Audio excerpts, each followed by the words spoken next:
नमस्कार साथियों, मैं रणवीर सिंह आप सभी का आपके अपने परिवार ITI अड्डा 24/7 के इस YouTube प्लेटफॉर्म पर आप सभी मित्रगण का मैं हार्दिक स्वागत व अभिनंदन करता हूं और उम्मीद करता हूं कि आप जहां भी होंगे बिल्कुल स्वस्थ होंगे, मस्त होंगे और अपनी परीक्षा में लगे होंगे। साथियों, एक बहुत बड़ी अपॉर्चुनिटी यानी कि वैकेंसी आई हुई थी और हालांकि वैकेंसीज लगभग आए हुए लगभग 10 दिन हो चुके हैं, लेकिन मैं देख सकता हूं कि जो डेट है 24/1/2024 को रिलीज हो चुकी थी और ये वैकेंसी आपकी थी Ramagundam fertilizer and chemicals limited का। एक हमारे भाई ने मुझे भेजा और मैंने इसको देखा तो मुझे लगा कि यार मुझसे ये स्किप कैसे हो गया तो ये तेलंगाना में आपकी पोस्टिंग होगी और इसकी जो ऑफिस है वो नोएडा है। कहाँ पर है मेरे प्यारे? इसकी जो ऑफिस है वो नोएडा है।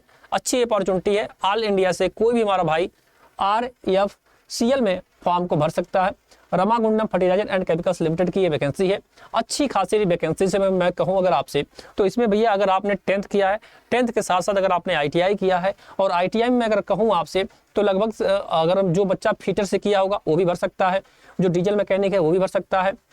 हालांकि जो वैकेंसी आई हुई थी अगर मैं कहूँ तो ये फिर से इसको मतलब मैं कहूँ अगर आपसे तो ये जो मतलब कि जो एक कंपनी जो थी ये एक तरह से अगर मैं कहूँ तो फिर से रीओपन करके यानी कि फिर से इसको खोला गया और वहाँ पर चूंकि अब कंपनी दोबारा खुलेगी, जब कंपनी दोबारा खुलेगी तो आप भी समझ सकते हैं कि उसमें हमको कर्मचारी चाहिए। तो उन्होंने क्या किया कि भाई इसको रीओपन कराया और रीओपन कराने के बाद उन्होंने कहा भाई हमको इतने रिक्वायरमेंट है, तो खासकर हमारे जो ITI वाले बच्चे हैं उनके लिए बेहतरीन ऑफर है ना। तो ये वैकेंसी आ चुकी है और मैं बता दूंगा आपको कि इसकी ऑफिस नोएडा में और साथ में देखिए लिखा भी हुआ है आपकी जो पोस्टिंग होगी रामागुंडम प्लांट तेलंगाना में। इसका अगर आपका ज्वाइनिंग अगर मतलब सिलेक्शन हो जाता है तो आपको जो पोस्टिंग होगी वो कहाँ पर होगी मेरे प्यारे? तेलंगाना में होगी। कहाँ पर होगी? तेलंगाना में होगी। अगर मैं बात करूँ आगे से तो देखो भैया फीटर की जो सीट आई हुई है वो 6 सीट आई हुई है। कितनी है? फीटर की जो सीट आई हुई मेरे प्यारे वो कितनी आई हुई है? 6 सीट आपकी आई हुई है फीटर ट्रेड के लिए। कितने किसके लिए भैया है? तो फीटर ट्रेड के लिए मैं बात करूँ आपसे तो फीटर ट्रेड के लिए कितनी है? 6 है। UR के लिए, SC के लिए 1 है, ST OB नहीं, OBC के लिए 2 है, EWS के 1 है। टोटल 10 सीट है। टोटल 10 ही सीट है। लेकिन हम कह रहे हैं कि कंपटीशन का तो लेवल देखो, क्योंकि कुछ बच्चे क्या करते हैं कि देखते हैं कि वैकेंसीज कम है तो वो फॉर्म ही नहीं भरते हैं, है ना। ऐसा नहीं करना चाहिए। मेरा मानना है कि भैया अगर आप प्रिपरेशन कर रहे हो, तैयारी कर रहे हो तो पक्का भरना चाहिए। कब किसका भाग्य कहाँ पर लग जाएगा कोई गारंटी नहीं है। इधर डीजल मैकेनिक वाले के लिए 3 सीट आई हुई हैं, मैकेनिक रिपेयर वाले के लिए 2 है। अब मैं बात करूंगा इलेक्ट्रीशियन के लिए। अब देखो भैया इलेक्ट्रीशियन की जो सीट आई हुई है यहाँ पर आई हुई है। कितना कितना सीट है मेरे प्यारे? तो UR के लिए टोटल अगर मैं बात करूँ तो 7 सीट है। कितनी है मेरे प्यारे? UR के लिए 7 सीट है, SC के लिए 2 सीट है, ST के लिए 1 सीट है, OBC की बात करूंगा 4 सीट है, EWS की 1 है। टोटल 15 सीट है। अच्छा खासा है भाई। मैं कहूँगा कि 15 सीट मायने भी रखता है अगर आप कंपटीशन की तैयारी कर रहे हैं तो। अभी आपने तमाम एग्जाम दिया होगा, UPPCL का एग्जाम दिया होगा, राजस्थान का एग्जाम दिया हुआ, हरियाणा LM का एग्जाम दिया है, लगातार आप मेहनत भी कर रहे हैं, झारखंड का पेपर दिया हुआ है। इसके अलावा मैं बात करूँ अगर आपसे तो अभी रिसर्च पेपर हुआ है PGCIL का, है ना। तो ये तमाम एग्जाम के आप प्रिपरेशन कर रहे हो तो फिर क्यों बैठे हो भाई? फॉर्म भरो, एग्जाम दो। ये मत सोचो कि भाई सीट कम है, आप ये सोचो कि सीट कम है कई बच्चे स्किप करेंगे, लेकिन आप हो सकते हैं उसमें जा सकते हो, है ना। हाँ, तो 15 सीट आपकी कितनी है? इलेक्ट्रीशियन ट्रेड के लिए है। ठीक है, अब आ जाइए मैं बताता हूँ कि क्या क्या इसका क्वालिफिकेशन। तो भैया 10th है, लेकिन इलेक्ट्रॉनिक मैकेनिक की भी है। तमाम बहुत अच्छा मौका मिला है भैया RFCL में जाने का। बाकी आप देखो जो छूट मिलेगी आपको पता है कि OBC का मेरा भाई का अगर कोई होगा तो उसको भैया आपको पता है कि 3 साल, SC ST का होगा तो 5 साल, अनरिजर्व कैटेगरी का बात करूंगा तो 18 साल तो मिनिमम एज मांगेगा ही मांगेगा। आइए हम आगे देखते हैं भैया कितना एज मांगा गया है और क्या क्या क्राइटेरिया है। भाई देखो पे स्केल में बात करूं आपसे तो भैया 21,500 से मिलेगा 52,000 रुपए तक आपको मिलेगा। बहुत अच्छी भाई है, अच्छा लेवल है। क्या लेंगे भाई चलो आगे आते हैं। फिर आगे आने के बाद मेरे प्यारे यहाँ देखिए अब इन्होंने लिखा भी है क्या किसके लिए चाहिए, किसके लिए क्या चाहिए। तो मैं बताऊं अगर आपको तो अटेंडेंस ग्रेड फर्स्ट मैकेनिकल के लिए, अटेंडेंस ग्रेड इलेक्ट्रिकल के लिए है, अटेंडेंस ग्रेड आपका इंस्ट्रूमेंट के लिए है ना, इलेक्ट्रॉनिक मैकेनिक इंस्ट्रूमेंट्स मैकेनिक के लिए है। देखो यहाँ पर साफ साफ लिखा हुआ है ना। अब देखो भैया यहाँ आ जाइए तो एज कैटेगरी की बात मत करूँ तो भैया 18 से 30 साल। अगर आपकी एज 18 से 30 साल है तो भैया आप फॉर्म को भर सकते हैं। 18 से 30 साल मायने रखता है। इलेक्ट्रीशियन ट्रेड भी लिखा हुआ है, देख सकते हैं आप यहाँ पर। और आपको देखो कुछ भी कोई भी एक्सपीरियंस सर्टिफिकेट नहीं, कुछ भी नहीं, नहीं, ओनली आप 10th पास और प्लस आपके पास ITI और इलेक्ट्रीशियन का ट्रेड हो, भैया जाइए आप फॉर्म भरिए। इसके अलावा जो हमारे इलेक्ट्रॉनिक वाले बच्चा है वो इलेक्ट्रॉनिक वाला डाल सकता है, जो हमारा भैया अगर इंस्ट्रूमेंटेशन मैकेनिक वाला है वो भी डाल सकता है, फिटर वाले बच्चा डाल सकता है, ठीक है। यहाँ पर लिखा हुआ देखो फिटर भी डाल सकता है, इसके अलावा डीजल मैकेनिक भी डाल सकता है, ठीक है। तो ये आप 18 से 30 साल है और आप यहाँ लिखा भी देखिए, अगर मैं बात करूं, आइए दिखाता हूं इधर पे साफ साफ लिखा क्या है, थोड़ा सा इसको भी दिखा देता हूं आप लोगों को। यहाँ ये देखिए, यहाँ क्या लिखा है कि मिनिमम मार्क कितने चाहिए, तो भैया आपको पता है कि 60 mark in the aggregate for general OBC EWS के लिए चाहिए और बाकी SC ST के लिए 55%। तो ITI में तो इतना नॉर्मल है भाई, सबके पास रहता है, अगर इतना नहीं होगा तो कितना होगा, ये तो जनरली 75 70 80 इससे कम कहाँ होता है ना। तो ये इतना आपका इन्होंने लिखा है कि भाई हमको इतने इतने मतलब क्वालिफिकेशन का चाहिए। आगे आते हैं मेरे प्यारे, आगे जैसे ही बढ़ेंगे, जैसे ही हम आगे बढ़ेंगे तो आगे जैसे ही बढ़ते हैं मेरे प्यारे, तो देखिए जरा ये आपकी बन गया। अब इधर आ जाओ, ये यहाँ क्या क्या मंगा है, CGPA OGPA, चलो भाई तो स्केल उसका कुछ दिया है, एलिजिबिलिटी दिया है, इससे कोई दिक्कत नहीं है। कट ऑफ डेट आपकी है, हाँ एक मिनट देखिए इसमें लिखा भी है कट ऑफ डेट, यानी कि meeting the age criterion and the position of the minimum educational qualification भी 31/2000 will be remain unchanged respective any reason what. मुझे लग रहा है कट ऑफ डेट दिया है, जो तेलंगाना का मेरा भाई अगर होगा वहाँ के लिए होगा, मुझे लग रहा है सेशन ऐसा लग रहा है ना। बाकी आप तो ऑल इंडिया से फॉर्म भर सकते हैं, इससे कोई दिक्कत नहीं है ना, वो उनके लिए दिया है।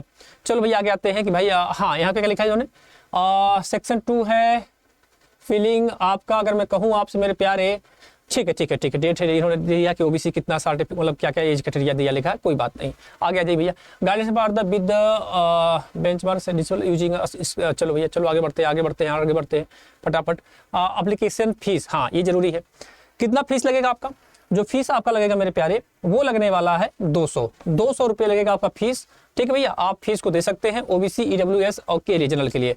बाकी SC ST के लिए क्या लगेगा, before the payment the fees SC ST once paid will be not be refunded under any. चल भाई नहीं करेंगे, 200 फीस है आपकी, कितनी है 200 फीस है, कोई बात नहीं है। चलो भैया आगे बढ़ते हैं। अगला स्टेप का क्या है, स्टेप फॉर अप्लाइंग, मतलब कब आप अप्लाई कर सकते हो तब क्या लिया है, तो आपको जाना पड़ेगा इसकी साइट पे https://www.rfcl.co.in पे, ठीक है।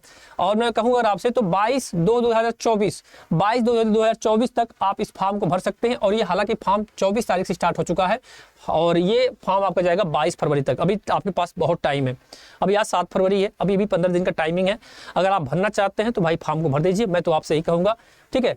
आगे आ जाइए श्रीमान प्यारे, आगे जैसे बढ़ते हैं बाकी देखिए ये चलो आगे बढ़ते हैं। और क्या क्या भाई कुछ दिया है आपने, एज तो बता दिया आपको। हाँ देखिए भाई CBT टेस्ट कैसे होगा, the candidate will be the computer based set होगा, CBT टेस्ट होगा आपका, ठीक है।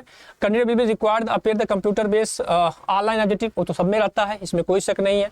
और उसके बाद करियर का इन्होंने लिखा कंप्यूटर होगा, एडमिट कार्ड, ठीक है, ऑफिशियल साइट पे आएगा। अब पेपर कहाँ होगा देख लो ध्यान से, आप जब भी फॉर्म डालिएगा तो पेपर कहाँ पर होगा, अहमदाबाद, बेंगलुरु, भोपाल, भुवनेश्वर, चंडीगढ़, चेन्नई, दिल्ली, गुवाहाटी, हैदराबाद, इंदौर, जबलपुर, मतलब ये तमाम जो जहाँ का बच्चा जिस राज्य से हो, जिसको जहाँ सुविधा लगे वो अपना वो चूज करके सेंटर को कर सकता है ना प्यारे। चलो भैया यहाँ पर देखो भैया, द कंप्यूटर बेस्ड CBT है विद 2 पार्ट्स होगा, हालांकि सबको पता है कि एग्जाम 2 पार्ट्स में होता है। Aptitude rated medium test will be the Hindi और इंग्लिश लैंग्वेज में होगा।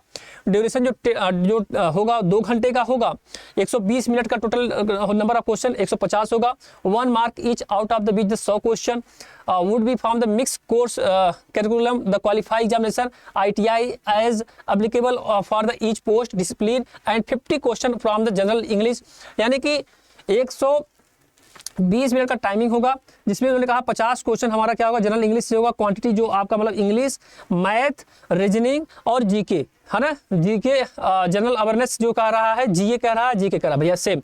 There will be no negative marking for the wrong answer, the examination level of the domain subject will be minimum profile the educational qualify as applicable for each post, कोई बात नहीं मेरे प्यारे। तो भैया question will भी 150 का है, तो इसका मतलब है 50 नंबर जो आपका आएगा मेरे प्यारे वो आपका आने वाला है नॉन टेक, 100 क्वेश्चन आपका टेक्निकल होगा। तो ठीक है, अच्छी बात है ना। चलो भैया 150 क्वेश्चन है, कोई बात नहीं है, कितना भाई टाइम देंगे, 120 मिनट देंगे है ना। हाँ क्वेश्चन विल भी 150। चलो तो भैया आपको पता है टेक्निकल का, तो आपको सब कुछ मालूम है क्या होगा। देखो भाई लिखा भी है स्किल टेस्ट होगा, ठीक है। RFCC वेबसाइट पे आपका आएगा, फाइनल सेक्शन भी इसी पे आएगा, ठीक है। अब मेरिट भी आपके यहीं पे लगेगी सब कुछ ITI से। भैया देखो मैं बता दूं कि सेम चीज़ें वही हैं जो आप तैयारी कर रहे हो, तो भाई मैं तो ये कहूँगा कि आप खाली ना बैठो, खाली बैठने से चीज़ें भूल जाती हैं। 10th पास का है आपको सबको तो बहुत अच्छा मौका है कि भैया आपको RFCL में मौका मिल रहा है और 15 सीट बहुत मायने रखता है मेरे प्यारे। ऐसा नहीं है कि नहीं है, मैंने कहा दिया पहले से ही आपको कि इस फॉर्म को जरूर भरना चाहिए। बाकी आपकी जो भी जैसा भी होगा आपको समझ में आएगा तो जरूर बताइएगा, ठीक है भैया। तो बस आपको ये इन्फॉर्मेशन देना था कि RFCL में अच्छी खासी वैकेंसी आई हुई है मेरे प्यारे साथियों, आप जरूर अप्लाई करिएगा।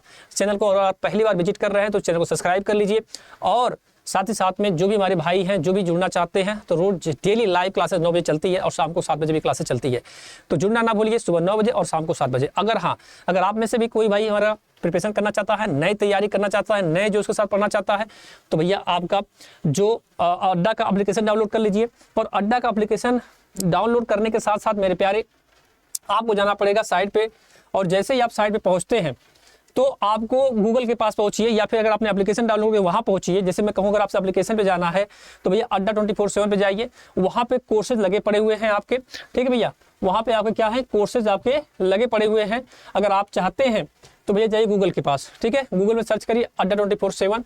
जैसे आप अड्डा 24/7 करते हैं, होम पेज आएगा, पहला पेज, पहले पेज पे जाइए, ऑल कोर्सेज। ऑल कोर्स पे जैसे पहुँचते हैं मेरे प्यारे, ऑल कोर्स पे जैसे ही आप पहुँचते हैं, यानी जैसे आप पहुंचते हैं AEJ एग्जाम, AEJ में आपका इलेक्ट्रिकल इंजीनियरिंग में आपको ITI मिलेगा, और ITI में देखो ये तमाम कोर्सेज पड़े हुए हैं अगर आपको जो लेना है। तो अभी पायलट की वैकेंसी आई हुई है, बिहार की आई हुई है, और इलेक्ट्रीशियन नया फाउंडेशन बैच चालू हो चुका है।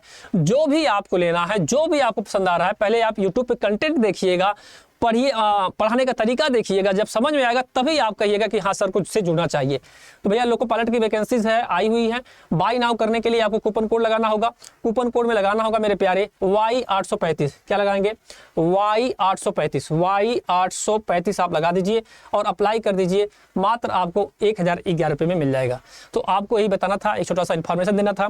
मिलते हैं आप लोगों से अगले दिन, तब तक के लिए राम राम, जय हिंद, जय भारत।